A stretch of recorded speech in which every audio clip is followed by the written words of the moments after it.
Price Lord. சர்வ வல்லமையுள்ள ஆண்டவருக்கு மகிமை உண்டாகட்டும்.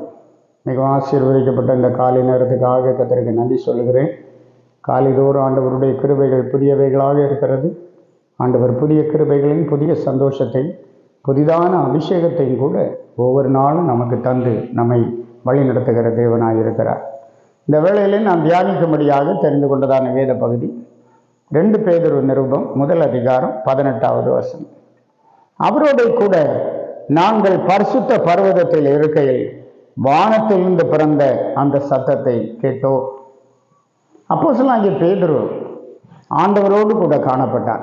அப்போது அவன் சொல்லுகிறான், வானத்திலிருந்து ஒரு சத்தம் பிறந்தது. இயேசு ஞானஸ்நானம் பெற்று கரையேறின உடனே வானத்திலிருந்து சத்தம் பிறந்தது. இயேசு மறுரூபமான போது வானத்திலிருந்து சத்தம் பிறந்தது. பேதுரு அவரோடு கூட காணப்பட்டான். என்ன சொல்லுகிறான்? அவரோடு கூட நாங்கள் பரிசுத்த பர்வதத்தில் இருக்கையில் வானத்திலிருந்து பிறந்த அந்த சத்தத்தை கேட்டோம். அதற்கு முந்தின வசனத்தில் இவர் என்னுடைய நேசகுமாரன், இவரிடத்தில் பிரியமாயிருக்கிறேன் என்று சொல்லுகிற சத்தம் உன்னதமான மகிமையிலிருந்து அவருக்கு உண்டாகி பிதாவாகிய தேவனால் அவர் கனத்தையும் மகிமையும் பெற்றார் என்று சொல்லப்பட்டிருக்கிறது. பிதாவாகிய தேவனால் இயேசு கிறிஸ்து கனத்தையும் மகிமையும் பெற்றார். உன்னதமான மகிமையில் இந்த சத்தம் உண்டானது. அந்த சத்தத்தை பேதுரு கேட்டான். இதற்கு காரணம் என்ன? அவரோடு நான் பரிசுத்த பர்வதத்தில் இருந்தேன். சிலர் அந்த சத்தத்தை இடிமுழக்கம் என்று சொன்னார்கள். யோவான் சுவிசேஷத்தில் நாம் வாசிக்கும் போது 12வது அதிகாரம் 28வது வசனத்தில் பிதாவே உமது நாமத்தை மகிமைப்படுத்தும் என்றார். அப்பொழுது மகிமைப்படுத்தினேன், இன்னமும் மகிமைப்படுத்துவேன் என்கிற சத்தம் வானத்திலிருந்து உண்டாயிற்று. மகிமைப்படுத்தினேன், இன்னமும் மகிமைப்படுத்துவேன் என்கிற சத்தம் வானத்திலிருந்து உண்டாயிற்று. அங்கே நின்று கொண்டிருந்த ஜனங்கள் இடி முழக்கம் உண்டாயிற்று என்று சொன்னார்கள். வானத்திலிருந்து பிறந்த சத்தத்தை சிலர் இடி முழக்கம் என்று சொல்லுகிறார்கள். ஆனால் பேதுரு சொல்லுகிறான், உன்னதமான மகிமையிலிருந்து உண்டான அந்த சத்தத்தை நாங்கள் கேட்டோம் என்று சொல்லுகிறார்.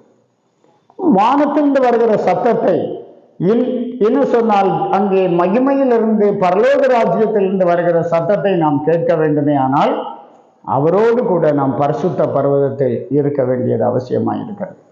எந்த அளவுக்கு தேவனோடு உறவாடுகிறோம், எந்த அளவுக்கு தேவனுடைய அன்பில் நிலைத்திருக்கிறோம், எந்த அளவுக்கு கர்த்தருக்குள்ளே நாம் காக்கப்பட்டிருக்கிறோம், அந்த அளவுக்கு வானத்திலிருந்து வருகிற சத்தத்தை கேட்கக்கூடிய காதுகளை தேவன் நமக்கு தந்திருக்கிறார். வேதம் சொல்லுகிறது, காதுள்ளவன் கேட்க கடவன் என்று சொல்லி.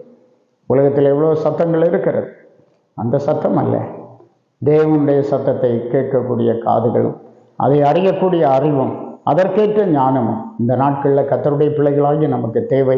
அதை இந்த நாளில் ஆண்டவரிடத்தில் கேட்டு பெற்றுக்கொள்வோம். கர்த்தர் உங்களோடு இருப்பாராக. ஜெபிப்போம். கிருபை நிறைந்த நல்ல ஆண்டவரே, நாங்கள் துதிக்கிறோம். உன்னதமான மகிமையிலிருந்து வருகிற சத்தங்களை நாங்களும் கேட்க, எங்கள் காதுகளும் கேட்க கர்த்தர் கிருபை தான். கர்த்தர் ஆரவாரத்தோடும் பிரதான தூதனுடைய சத்தத்தோடும் தேவ எக்காலத்தோடும் வானத்திலிருந்து இறங்கி வருவார். அந்த சத்தங்களை நாங்கள் கேட்கக்கூடிய காதுகளை எங்களுக்கு தார். நாங்கள் ஆண்டவரோடு உன்னதமான அந்த பரிசுத்த பர்வதத்திலே நிலைத்திருக்க கிருபைதார். தேவ சமாதானம் இந்த நாளிலும் கூட உடைய பிள்ளைகளை ஆட்கொள்ளது. இவர்களை ஆசீர்வதி. இயேசு மூலம் கேட்கிறோம் பிதாவே. ஆமென். ஆமென். God plus.